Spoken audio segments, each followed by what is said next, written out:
जय हिंद, नमस्कार दोस्तों। स्वागत है आपका अमर स्टडी मित्र के यूट्यूब चैनल पर। मैं अमर कुमार आज फिर से एक बार आप लोगों के सामने उपलब्ध हुआ हूं। तो आज हम लोग मौर्योत्तर काल के बारे में पढ़ेंगे। पिछली कक्षा में हम लोगों ने मौर्य काल को अच्छे से पढ़ा था। आज हम लोग जो है ये मौर्योत्तर काल के बारे में स्टडी करेंगे। आइए देखते हैं कि मौर्योत्तर काल के बारे में इस पुस्तक में क्या क्या दिया गया है। मौर्योत्तर काल का राजनीतिक विस्तार क्या है? मौर्योत्तर काल का राजनीतिक विस्तार। मौर्योत्तर काल की प्रशासनिक संरचना मौर्य काल की अपेक्षा कमज़ोर होती गई, जिसका प्रभाव विभिन्न राज्यों में देखने को मिलता है। इस काल के राज्यों को हम तीन भिन्न समूहों यानी कि 11 राज्य शासन में बांटकर देख सकते हैं। कितने में? 11 राज्य शासन में देख सकते हैं इसको बांटकर। आइए देखते हैं किस तरह के भिन्न समूह थे।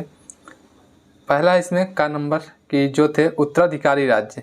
कुछ राज्य ऐसे थे जो मौर्य शासन था, मौर्य वंश था, उसके उत्तराधिकारी राज्य बने। उसके बाद कुछ शासक ऐसे थे जो बाह्य आक्रमण के द्वारा यहाँ पर अपना जो है मगध में अपनी सत्ता को स्थापित किए, और कुछ जो थे इस तरह से अलग अलग तरीके से जो है इनको 11 कैटेगरी में, 11 शासन में 3 कैटेगरियों के माध्यम से बांटा गया था। ठीक है, आइए देखते हैं। ये राज्य मौर्य साम्राज्य के अधिकारियों के द्वारा स्थापित किए गए थे। कौन से राज्य? उत्तराधिकारी राज्य। जो उत्तराधिकारी राज्य थे और जो मौर्य साम्राज्य के अधिकारी थे उन्हीं के द्वारा स्थापित किया गया था। उसमें एक नाम निकल कर आता है शुंग वंश का। कौन सा वंश? शुंग वंश का नाम निकल के आता है। शुंग वंश का संस्थापक पुष्यमित्र शुंग था, जो कि मौर्यों का सेनापति रहा था। क्या था? मौर्यों का सेनापति था। वह मौर्य शासक बृहद्रथ को मारकर 185 ईसा पूर्व में स्थापित हुआ। 185 ईसा पूर्व में जो शुंग वंश का संस्थापक था पुष्यमित्र शुंग जो था, उसने बृहद्रथ को मारकर और जो था मौर्य की गद्दी पर जो था मगध की गद्दी पर 185 ईसा पूर्व में बैठता है।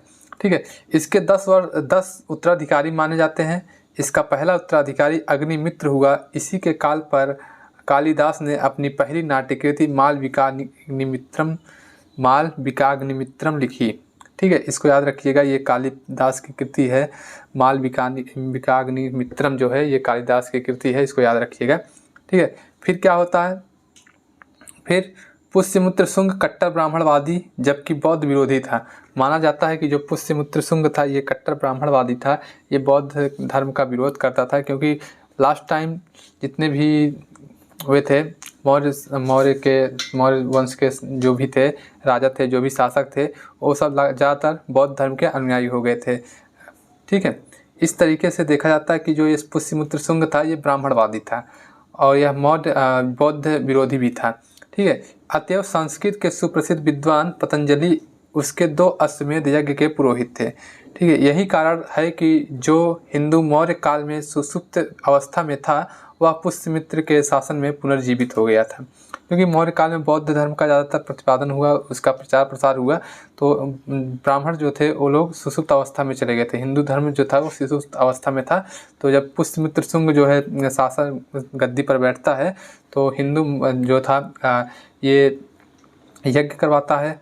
क्या? अश्वमेध यज्ञ करवाता है। इस तरीके से जो है ये सुसुप्त अवस्था से एक बार फिर से जागृत अवस्था में आते हैं। ठीक है, नेक्स्ट आता है कि बौद्ध विरोधी होने के कारण पुष्यमित्र ने अशोक द्वारा निर्मित 84,000 स्तूपों को नष्ट कर दिया था। माना जाता है अशोक जो थे वो स्तूपों का निर्माण करवाए थे। ज़्यादातर स्तूपों का निर्माण अशोक के कार्यकाल में हुआ था, और जो है उन्होंने अभिलेखों का निर्माण किया था, कई सारे अभिलेख बनवाए थे।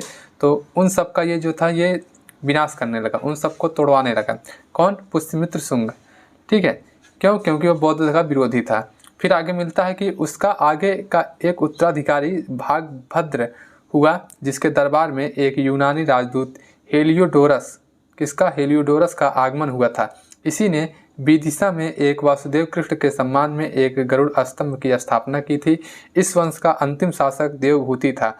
वासुदेव नामक ब्राह्मण ने देवभूति की हत्या करके कड़ वंश की स्थापना की। किसकी? कड़ वंश की स्थापना की। इतिहास गवाह है कि जो कमज़ोर पड़ता है उसका शासन समाप्त हो जाता है। मौर्य वंश को देखा जाए तो मौर्य में जब ज़्यादातर मौर्यन जो थे अशोक का जो धम्म नीति था, अशोक युद्ध नीति को छोड़कर धम्म नीति को अपना लेता है, और ज़्यादातर आर्यन जो थे, जो भी मौर्यवंशी राजा थे, वो सब क्या किए? वो बौद्ध नीति को अपनाने लगे, युद्ध नीति को छोड़ दिए, विस्तार करना बंद कर दिए, युद्ध करना बंद कर दिए। इस तरीके से तो मतलब जो था उनका शासन व्यवस्था जो थी वो कमज़ोर हो गई और इसी के परिणाम स्वरूप जो था वहाँ पर अलग अलग शासकों का जो था वो हुआ, उदय हुआ और अंततः जो था ये अंततः जो था इस तरीके से, सॉरी दोस्तों, ठीक है, क्या कह रहा था मैं, अंततः जो था इस तरीके से शुंग वंश की स्थापना होती है पुष्यमित्र शुंग के द्वारा। ठीक है, थोड़ा सा एक्चुअली कोई आ गया था। ठीक, यहाँ पर बहुत दिक्कत होती है, कोई आ जाता है, दरवाज़ा ठकठकाने लगता है, बाहर से नॉइज़ जाते हैं तो समस्या हो जाती है, तो ध्यान दीजिए। ठीक है, आगे चलते हैं। फिर कण्व वंश को देखते हैं, अगला जो शासक होता है कण्व वंश। और हाँ, और एक चीज़ था, शुंग वंश में संस्कृत का सबसे ज़्यादा जो था बोलबाला था, संस्कृत, क्योंकि ब्राह्मण वंश था, ब्राह्मण, वो पुष्यमित्र शुंग जो था वो ब्राह्मण था, ब्राह्मण का वो था, तो इससे तो वहाँ पर संस्कृत का ज़्यादातर प्रयोग हुआ और संस्कृत फिर से एक बार चलन में आई। ठीक है, कण्व वंश को देखते हैं। कण्व वंश, वासुदेव नामक ब्राह्मण मंत्री ने अपने स्वामी देवभूति की हत्या कर दी। देवभूति कौन था? ये देवभूति शुंग वंश का अंतिम शासक था। देवभूति की हत्या करके वासुदेव जो था वो कण्व वंश की स्थापना करता है और इस वंश में 4 ही शासक हुए। फिर आगे सातवाहनों ने इन्हें उखाड़ फेंका। ठीक है, कण्व वंश के 4 शासक हुए थे और उसको जो थे अंत में सातवाहनों ने उसको हरा दिया। ठीक है, इस तरीके से कण्व वंश में ज़्यादा नहीं कुछ दिया गया है इस बुक में। फिर आता है बाह्य आक्रमण से स्थापित राज्य। अब कुछ बाहरी आक्रमण होते हैं, उनके द्वारा कुछ राजा की स्थापना होती है और किस तरीके से कुछ वंशों की स्थापना होती है उसको हम लोग देखते हैं। तो इसमें पहले नंबर पर आता है इंडो ग्रीक शासन। इंडो ग्रीक शासन, इंडो ग्रीक वंश का शासन ओक्सक नदी के उत्तर बैक्टीरिया में था। फिर डेमेट्रियस के वंश में उत्तर पश्चिम भारत पर हमला कर उसके एक भाग को जीत लिया और 183 ईसा पूर्व के लगभग साकल को अपनी राजधानी बना लिया। ठीक है, तभी एक दूसरे राजवंश यूक्रेटाइड्स ने भी उत्तर पश्चिम भारत पर हमला कर उसके एक भूभाग को जीत लिया और फिर उसने तक्षशिला को अपनी राजधानी बनाया।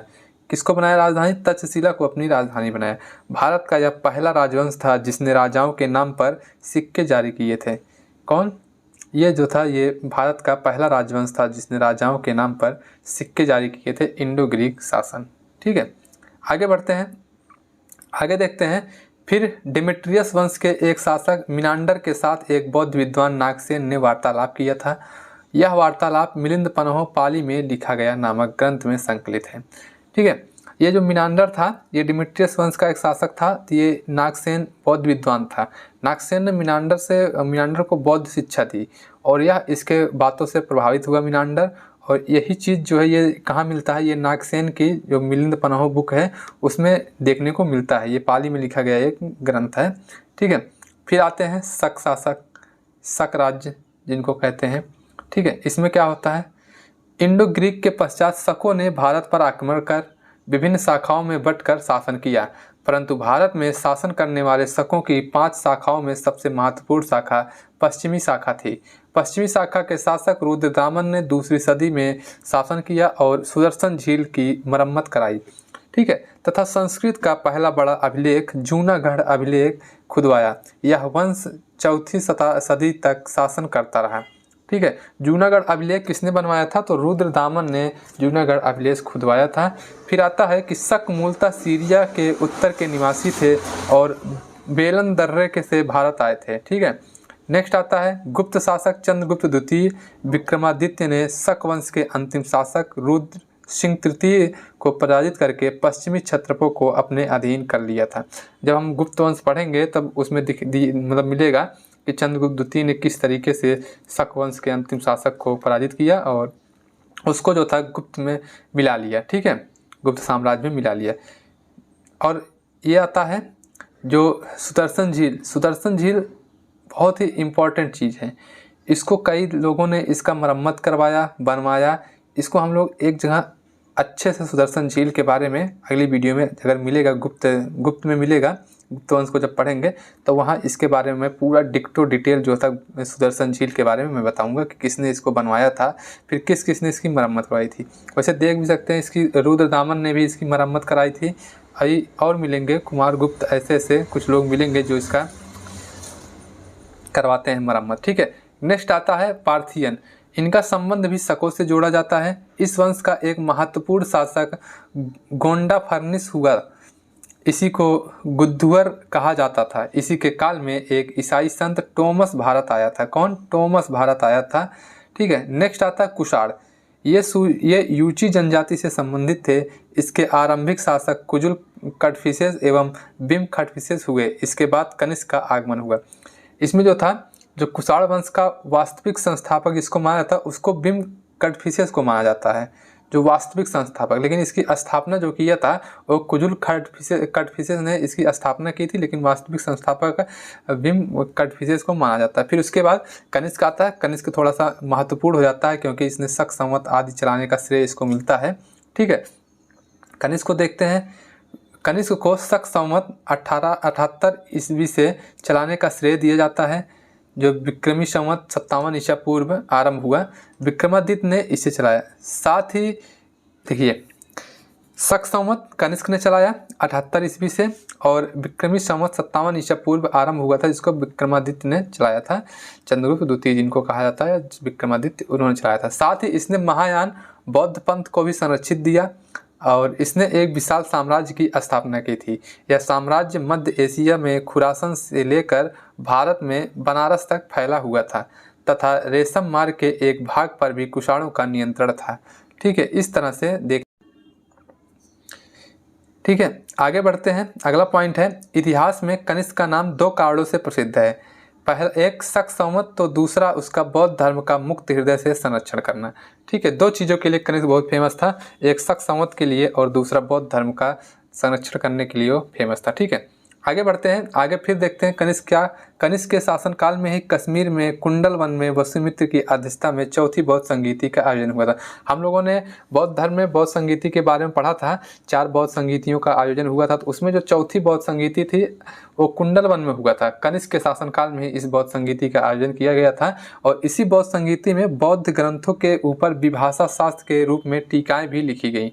ठीक है, नेक्स्ट आता है, अशोक ने शासन के पश्चात कनिष्क का शासन ही था जिसमें बौद्ध धर्म को बढ़ावा मिला, इसीलिए कनिष्क को द्वितीय अशोक भी कहा जाता है। इसको याद रखेंगे कि कनिष्क को द्वितीय अशोक भी कहा जाता है। और हाँ, चौथी बौद्ध संगीति में ही जो बौद्ध धर्म था वो 2 शाखाओं में टूटा था, हीनयान और महायान। ठीक है, आगे बढ़ते हैं। कनिष्क ने अपनी 2 राजधानियां बनाई, प्रथम पेशावर और जबकि दूसरी जो थी वो मथुरा में थी। ठीक है, कनिष्क के द्वारा ही कश्मीर को जीतकर वहां पर कनिष्कपुर नामक नगर बसाया गया। कनिष्क के दरबार में अनेकों प्रतिभाओं को संरक्षण मिला, जिसमें पार्स, वसुमित्र, अश्वघोष जैसे बौद्ध दार्शनिक, नागार्जुन विद्वान और चरक जैसे चिकित्सक विद्वान थे। ठीक है, ये क्वेश्चन बनता है कि चरक जो चिकित्सक था वो किसका दरबारी था, तो कनिष्क का दरबारी था। चरक बहुत ही इंपॉर्टेंट नाम है, इसको याद रखेंगे।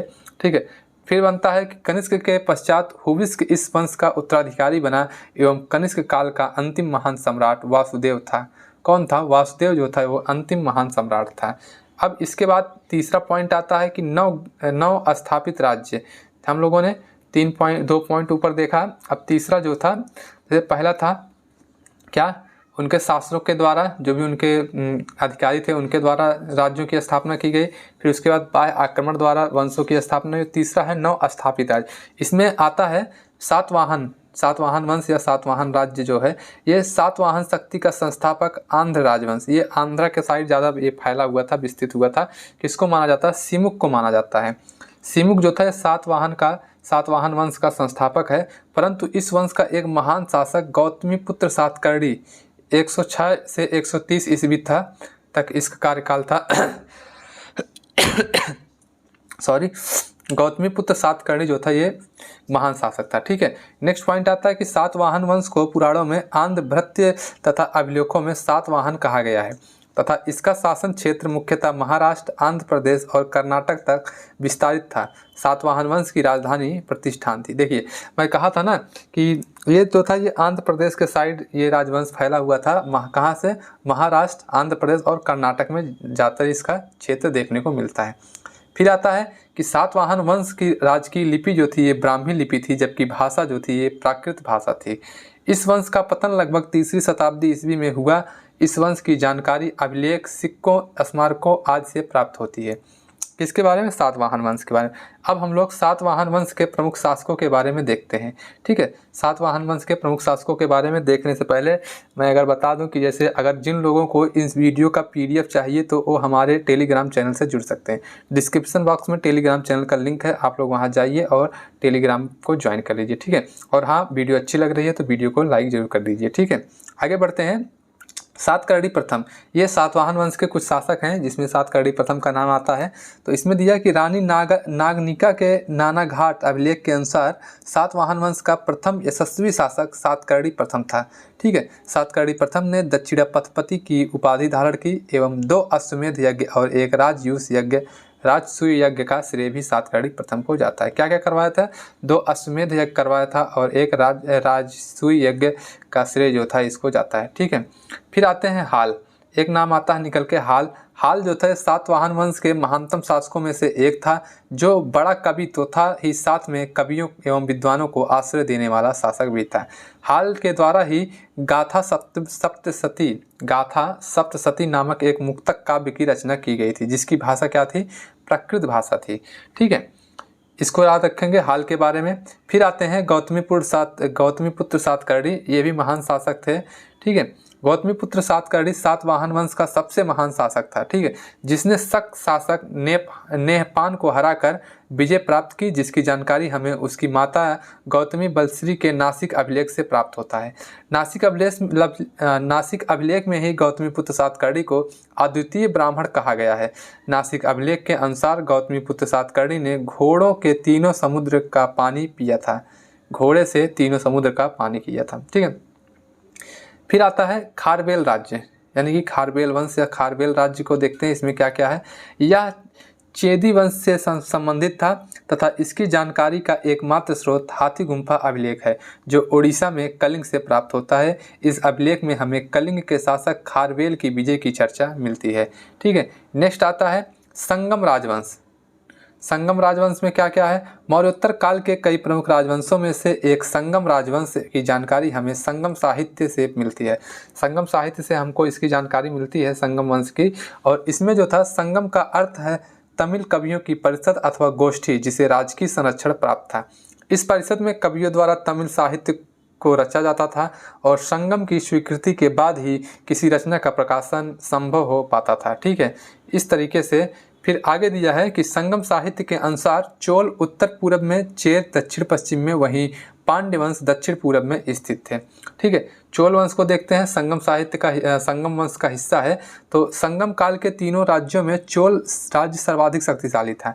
चोल राज्य कोरोमंडल के किनारे, मतलब कोरोमंडल के नाम से भी विख्यात था। इसके नाम से, कोरोमंडल के नाम से विख्यात था। चोल राजवंश का चिन्ह जो था वो बाघ था और इसके 2 प्रमुख शासक हुए थे, जो निम्नलिखित हैं प्रमुख 2 शासक। तो इस वंश का प्रमुख शासक एलारा था, जिसने श्रीलंका पर विजय प्राप्त की थी, और दूसरा प्रमुख शासक एवं प्रतापी शासक करिकाल था। इस समय लगभग 190 ईस्वी माना जाता है। ठीक है, करिकाल के बारे में हम लोग देखेंगे। इसमें करिकाल के बारे में दिया गया है। तो जो करिकाल था, जो करिकाल था, करिकाल ब्राह्मण धर्म को मानने वाला था, अतः ब्राह्मण संप्रदाय को करिकाल के शासन में राजकीय संरक्षण प्राप्त था। करिकाल ने अपने समकालीन चेर एवं पांड्य राजाओं को पराजित किया था और कावेरी नदी घाटी में अपनी स्थिति का सुधार किया। फिर आता है कि कावेरी नदी के किनारे 160 किलोमीटर लंबा बांध बनवाने का श्रेय भी करिकाल को जाता है एवं तटीय राजधानी पुहार की स्थापना भी करिकाल के द्वारा ही की गई थी। ठीक है, नेक्स्ट आता है करिकाल संगीत के 7 स्वरों का विशेषज्ञ भी माना जाता है। संगमकालीन चोल शासकों ने लगभग 3री-4थी शताब्दी तक शासन किया था। कब तक? 3री-4थी शताब्दी तक चोल शासकों ने शासन किया था। थोड़ा सा चोल राजवंश के बारे में, चोल वंश के बारे में देखते हैं। ये भी संगम वंश का हिस्सा था। तो चेर राजवंश जो था, चेर राजवंश आधुनिक कोंकण मालाबार के तटीय क्षेत्र, उत्तरी त्रावणकोर एवं कोच्चि तक विस्तृत था। चेर शासकों का प्रतीक धनुष और बाण था। चेर वंश के प्रमुख शासक कौन कौन से हैं इसको देखते हैं। तो उथियान या चेराल थान चेर शासकों में प्रथम सम्राट माना जाता है, जिसने महाभारत के युद्ध में भाग लेने वाले वीरों को भोजन कराया था। क्या कराया था? जो महाभारत के युद्ध में भाग लेने वाले वीरों को इसने भोजन कराया था। फिर आते हैं नेपुम जेरल। यह एक प्रतापी शासक था जिसने अधिराज एवं इमीवरम्बन जैसी उपाधि ली। इसने मालाबार तट पर अपने शत्रुओं को नौसैनिक युद्ध में हराया एवं यवन व्यापारियों को बंदी बनाकर उनसे बहुत धन लूटा था। ठीक है। फिर आते हैं सेनगुट्टुवन। ये भी शासक हैं। सेनगुट्टुवन चेर वंश का शासक था। इसे लाल चेर के उपनाम से भी जाना जाता है। इसके ही शासनकाल में पत्नी पूजा प्रारंभ हुई। इस पूजा में आदर्श और पवित्र पत्नी की मूर्ति पूजा भी की जाती थी। ठीक है। ये किसके शासन में? सेनगुट्टुवन के शासन में। ठीक है। आगे बढ़ेंगे। आगे अब पांड्य राजवंश, ये भी संगम राजवंश का ही हिस्सा है। तो पांड्य राजवंश में क्या क्या था? तो पांड्य राज्य कावेरी के दक्षिण में स्थित था। कहाँ स्थित था? कावेरी के दक्षिण में स्थित था। पांड्य राज्य का उल्लेख सर्वप्रथम मेगस्थनीज द्वारा किया गया। मेगस्थनीज के अनुसार यह राज्य मोतियों के लिए अत्यधिक सुप्रसिद्ध था। किसके लिए? मोतियों के लिए यह राज्य अत्यधिक सुप्रसिद्ध था। फिर पॉइंट निकल के आता है कि पांड्य राज्य की राजधानी क्या थी? तो पांड्य राज्य की राजधानी मदुरई थी। इसका प्रतीक चिन्ह जो था ये मछली था। ठीक है, इसको याद रखेंगे। राजधानी क्या थी? मदुरई थी और प्रतीक चिन्ह क्या था? मछली इसका प्रतीक चिन्ह था। नेक्स्ट आता है पांड्य राज्य के प्रमुख शासक कौन कौन से थे? तो नेडियोन जो था ये प्रथम पांड्य शासक था। इसी के शासनकाल में पहरुली नामक नदी को अस्तित्व प्रदान किया गया तथा समुद्र की पूजा भी प्रारंभ की गई। ठीक है। जैसे अगर आप लोगों को स्पीड ज़्यादा लग रही हो या कम लग रही हो तो स्पीड पे ज़्यादा ध्यान मत दीजिएगा। मैं कोशिश करता हूँ कि एक ही वीडियो में पूरा मौर्योत्तर काल समाप्त कर दूँ। फिर उसके बाद आप लोग खुद से पढ़िए भाई। देखिए, जब तक आप लोग खुद से बुक को नहीं पढ़ेंगे फिर मेरे इस तरह से चिल्लाने से बोलने से कोई फ़ायदा नहीं होगा। ठीक है। या फिर PDF से भी खुद से पढ़िए। जैसे एक बार आप लोगों ने वीडियो देखा, वॉइस को सुना, तो आपके दिमाग में जैसे होता नहीं है कि कोई भी ज्ञान रहता है तो उसका 30% जो है सुन के, 30% देख के और 30% जो है बोल कर उसको याद किया जा सकता है। जैसे कोई चीज़ है, अगर आपको उसको याद करना तो उसको आप 30% अगर आप सुनेंगे, 30% आप उसको बोलेंगे और 30% आप उसको देखेंगे और 10% उसके बारे में लिखेंगे तो आप उसके बारे में उसको याद कर सकते हैं। इस तरीके से आप पढ़िए, उसको खुद से भी पढ़िए। ठीक है। नेडियोन हो गया। अब नेडुजेलियन ये आते हैं। इनका क्या था? यह पांड्य शासकों में प्रथम शक्ति संपन्न एवं महत्वपूर्ण शासक था, जिसने अपने 2 पड़ोसी राजाओं और 5 सामंतों के समूहों को पराजित किया। इसी ने रोमन सम्राट अगस्त के दरबार में अपना दूत भेजा था। इसके द्वारा बहुत से यज्ञ किए गए एवं वैदिक धर्म को प्रोत्साहन प्राप्त किया। प्रमुख संगम साहित्य की रचना, शिल्प आदि आरंभ इसी काल में हुआ था। क्वेश्चन बनता है कि संगम साहित्य की रचना किस काल में हुआ था? तो जो था पांड्य राजवंश में ही पांड्य राजवंश में संगम साहित्य का रचना हुई थी। ये भी संगम वंश का हिस्सा है पांड्य राजवंश। ठीक है। अब देखते हैं कि मौर्योत्तर काल की प्रशासनिक संरचना कैसी थी, किस तरीके से वहाँ से राजपाट होता था, किस तरीके से शासन व्यवस्था वहाँ की थी। तो इसमें दिया गया है, इस काल में पूर्व काल की तुलना में प्रशासनिक केंद्रीकरण में गिरावट देखने को मिलती है। पूर्व का मतलब मौर्य काल में जिस तरीके की शासन व्यवस्था थी उससे गिरी हुई शासन व्यवस्था या उससे कमजोर शासन व्यवस्था यहाँ पर प्रशासनिक केंद्रीकरण उससे कमजोर यहाँ पर देखने को मिलती है। उदाहरण के तौर पर यहाँ दिया गया है कि निम्नलिखित तथ्यों को अंकित किया जा सकता है। जैसे शक, कुषाण एवं सातवाहन शासकों ने भारतीय शासकों को पराजित किया, परंतु उनके भूभाग को अधिग्रहण न करके उन्हें अधीनस्थ शासक के रूप में बने रहने दिया तथा उनसे निरंतर उपहार व राजस्व प्राप्त करते रहे। कौटिल्य के अर्थशास्त्र में इस स्थिति के बारे में धर्म विजय की अवधारणा दी गई है।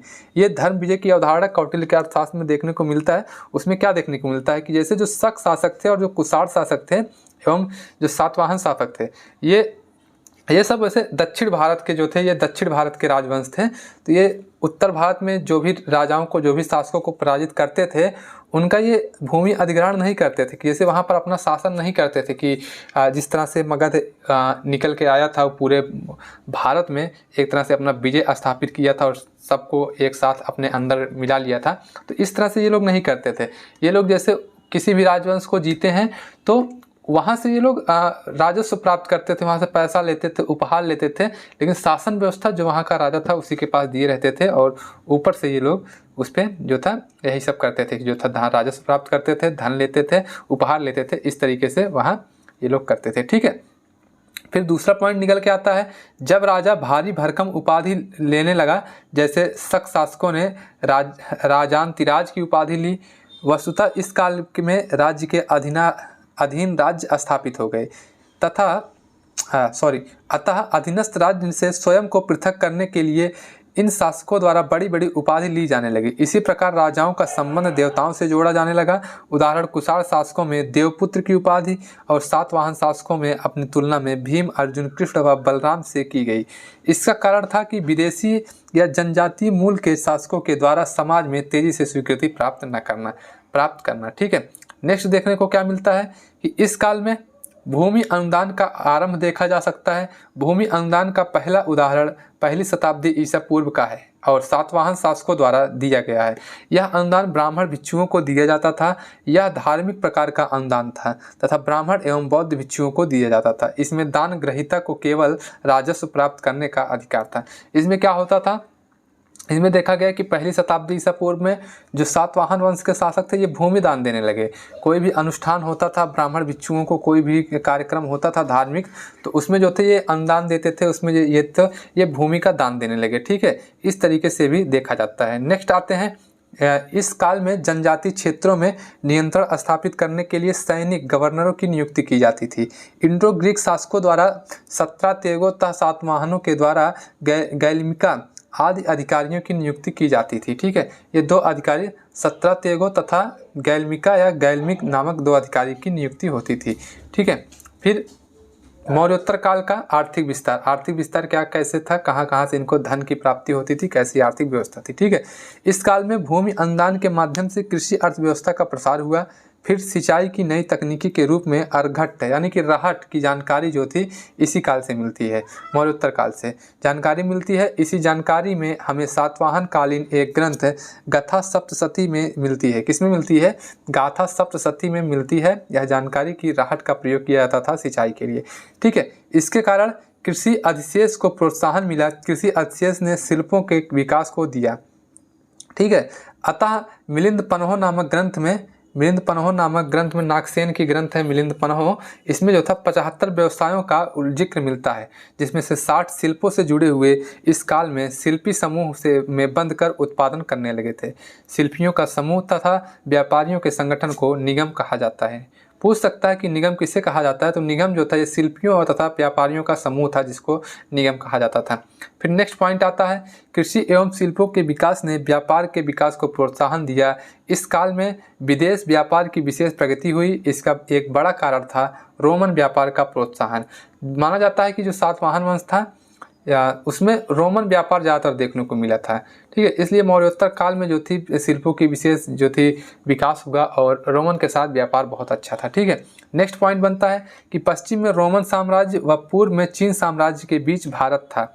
चीन के रोमन साम्राज्य के बीच भारत था, अतः एक रेशम मार्ग पूर्व पश्चिम को जोड़ता था। एक रेशम मार्ग जो था वो पूर्व पश्चिम को भी जोड़ता था। रेशम मार्ग के एक भाग पर कुषाण साम्राज्य का भी नियंत्रण था, इसलिए इस व्यापार का व्यापक लाभ मुख्यतः भारत को मिला। कुषाण साम्राज्य हम लोगों ने कनिष्क में देखा था, कनिष्क में इसमें दिया नहीं गया, लेकिन कनिष्क जो था वो कनिष्क कर लेता था। कनिष्क कर नाम से कनिष्क जो था टैक्स लेता था, किस पे? जो रेशम मार्ग था वो पूर्व को पश्चिम से जोड़ता था, उस पे जो है एक टैक्स लेता था। ठीक है, कनिष्क। भारत ने रोमन साम्राज्य के लिए मसाले, रेशम, लोहे के उपकरण, कीमती पत्थर, औषधि का निर्यात होता था। बदले में बड़ी मात्रा में चांदी एवं सोने मिलते थे तथा भारत रोमन से शराब एवं शराब के 2 हत्थे, कलश, अरेटाइन, मृदभांड, शीशे की बनी वस्तुएं आदि आयात करते थे, किंतु व्यापार संतुलन भारत के पक्ष में था। ठीक है, इस तरीके से ये लोग व्यापार करते थे, आर्थिक स्थिति इस तरीके से अपना ये लोग बनाए रखे थे। ठीक है, नेक्स्ट पॉइंट आता है कि इस काल में सर्वाधिक मात्रा में सिक्के जारी हुए थे। क्वेश्चन बनता है कि सर्वाधिक मात्रा में सिक्के कब जारी हुए थे, तो मौर्योत्तर काल में सर्वाधिक मात्रा में सिक्के जारी हुए थे। कुषाण शासकों ने रोमन दिनार, पैटर्न पर सबसे शुद्ध सोने के सिक्के जारी किए। सबसे शुद्ध सोने के सिक्के जारी करने का श्रेय कुषाण शासकों को जाता है। शक शासकों ने बड़ी संख्या में चांदी के सिक्के जारी किए। वहीं सातवाहन शासकों ने चांदी के, तांबे के, टीन के और शीशे के भी सिक्के जारी किए। क्वेश्चन बनता है कि शीशे के सिक्के किस वंश ने जारी किया था, तो सातवाहन वंश ने शीशे के सिक्के जारी किए थे। मौर्योत्तर काल में द्वितीय नगरीकरण अपने चरम बिंदु पर पहुंच गया। ठीक है, अब हम लोग मौर्योत्तर काल की सामाजिक संरचना को देखेंगे। किस तरीके की उनकी सामाजिक संरचना थी, समाज के साथ कैसा वो लोग समायोजन करते थे, किस तरीके से उनकी व्यवस्था थी और किस तरीके से वो लोग समाज में अपना वर्चस्व स्थापित किए थे। इस काल में निम्नलिखित कारकों से वर्ण व्यवस्था को चुनौती मिली थी। पहला है, बड़ी संख्या में विदेशी तत्वों को आत्मघात किया जा रहा था, क्योंकि यह विदेशी आक्रमण का काल था। ठीक है, फिर दूसरा आता है, बड़ी संख्या में जनजातीय तत्वों को समाज में आत्मसात किया जा रहा था। इसका भी एक बड़ा कारण था भूमि अनुदान का आरंभ। इन कारकों में वर्ण व्यवस्था में तनाव उत्पन्न किया। क्या किया? वर्ण व्यवस्था में तनाव उत्पन्न होने लगा। ठीक है, नेक्स्ट पॉइंट आता है कि इसी काल में मनु का आगमन हुआ था। मनु ने वर्ण व्यवस्था को बचाने के लिए सामाजिक नियमों के प्रति कठोर दृष्टिकोण अपनाया। ये इस प्रकार थे। मनुस्मृति, जो मनुस्मृति है वही वाले मनु, इन्होंने मनुस्मृति की रचना की थी। ठीक है, इसमें उन्होंने बताया था कि 61 वर्ण संकर जातियों का चयन किया। आगे ये सभी भारतीय जाति व्यवस्था में शामिल हो गए। दूसरा है, उसने विदेशियों जैसे कुषाण, शक, पार्थिन आदि को द्वितीय प्रकार के क्षत्रिय का दर्जा देकर वर्ण व्यवस्था में शामिल किया। तीसरा क्या देखने को मिलता है? शूद्रों के प्रति मनु की दृष्टि कठोर है। उसने द्विजों को यह सलाह दी कि वे शूद्रों के संपर्क से बचे, यानी कि इस तरीके से जो था वर्ण व्यवस्था जो थी बहुत ही कठोर हो गई। शूद्रों को छूने से उसने बचने लगे। ठीक है, नेक्स्ट आता है कि वर्ण व्यवस्था की जटिलता बढ़ने का एक परिणाम था कि महिलाओं की सामाजिक दशा में गिरावट आई। मनु ने बाल विवाह को प्रोत्साहन दिया, जबकि विधवा पुनर्विवाह पर पाबंदी लगाई। ठीक है, इस तरीके से बाल विवाह को प्रोत्साहन मिलने लगा और विधवा पुनर्विवाह जो था वो प्रतिबंधित हो गया, उस पर प्रतिबंध लग गया। ठीक है, फिर आता है कि सातवाहन शासकों के नाम में मातृ शब्द उनके शासन में महिलाओं की अच्छी स्थिति को दर्शाता है। ठीक है, वही देखा जाता है सातवाहन वंश के जो शासक थे उनमें माता का नाम जो था उनके नाम के आगे लगाया जाता था। इससे यह लगता था कि महिलाओं की स्थिति जो थी अच्छी थी। ठीक है, आगे बढ़ते हैं। मौर्योत्तर काल में मूर्तिकला की क्या क्या विशेषता है, किस तरीके से मूर्तिकला की भूमिका देखने को मिलती है। ठीक है, मौर्योत्तर काल में पशुओं की ऐसी सुडूल मूर्तियां नहीं मिलती हैं जो मौर्य काल में देखने को मिली, परंतु उसकी क्षतिपूर्ति मानव मूर्ति के निर्माण से की गई। इस काल में मूर्तिकला की 3 शैलियां विकसित थी। गांधार शैली, और कौन सी शैली है? मथुरा शैली और अमरावती शैली। गांधार शैली, मथुरा शैली और अमरावती शैली। अब गांधार शैली क्या होता है, आइए देखते हैं गांधार शैली के बारे में। ध्यान दीजिए, गांधार शैली को यूनानी रोमन शैली भी कहा जाता है। यूनानी शैली में मूर्ति की शारीरिक बनावट के अंकन पर विशेष बल दिया गया। इसमें शरीर की मांसपेशियों का यथार्थवादी रूप में चित्रण किया गया। बाद में इस पर भारतीय प्रभाव भी देखा जा सकता है। निष्कर्षतः गांधार शैली का दृष्टिकोण यथार्थवादी था, अर्थात बुद्ध की मुद्रा युक्त प्रतिमाओं का निर्माण गांधार शैली में हुआ। बुद्ध की मूर्तियों का निर्माण जो था वो गांधार शैली में देखने को मिला है। ठीक है, दूसरी तरफ मथुरा शैली में मूर्तियों के शरीर की बनावट की तुलना में उसके मुख पर आध्यात्मिकता दर्शाने पर विशेष बल दिया गया। इसमें मूर्तियों के शरीर पर कपड़े चिपके हुए हैं। ठीक है, ये थी मथुरा शैली। नेक्स्ट, मथुरा शैली में और क्या है? मथुरा शैली का दृष्टिकोण आदर्शवादी है। जहां गांधार शैली का संबंध मुख्यतः बौद्ध पंथ से रहा था, वहीं मथुरा शैली का संबंध बौद्ध, जैन एवं ब्राह्मण तीनों पंथों से रहा है। ठीक है, अमरावती शैली नागार्जुन कोंडा के आसपास के क्षेत्र में विकसित हुई। इसमें मूर्ति के निर्माण में सफ़ेद संगमरमर का प्रयोग हुआ। किसका प्रयोग? सफ़ेद संगमरमर का। फिर जहां मथुरा और गांधार शैली का बल धर्म और आध्यात्म पर रहा, वहीं अमरावती शैली में इंद्र सुख पर विशेष बल दिया गया। ठीक है, इंद्र सुख यानी कि इंद्रियों के सुख पर इसमें विशेष बल दिया गया। फिर गांधार कला सांस्कृतिक समन्वय की उपज थी। गांधार शैली से निर्मित मूर्तियां विविध संस्कृतियों से प्रभावित दिखती हैं। इन पर यूनानी, रोमन, मध्य एशियाई आदि देखने को मिलता है। ठीक है, इस तरीके से आज के लिए इतना ही। आज हम लोगों ने जो भी पढ़ा, वो अगर आप लोगों को अच्छा लगा होगा तो वीडियो को लाइक कर दीजिएगा और अपने दोस्तों के पास शेयर ज़रूर कीजिए। ठीक है, और काफ़ी लोग वीडियो को देखते हैं बट चैनल को सब्सक्राइब नहीं करते हैं, तो आपसे रिक्वेस्ट है कि चैनल को सब्सक्राइब कर दीजिए, ताकि जो भी वीडियो आए, ये वीडियो आप लोगों के लिए ही है, आप लोगों के लिए ही इतना मेहनत किया जा रहा तो सब्सक्राइब कर देंगे तो आप लोगों के पास वीडियो सबसे पहले पहुंच जाएगा, आप लोग वीडियो का लाभ उठा पाएंगे। ठीक है दोस्तों, मिलेंगे अगले वीडियो में, तब तक के लिए धन्यवाद। Take care, bye bye.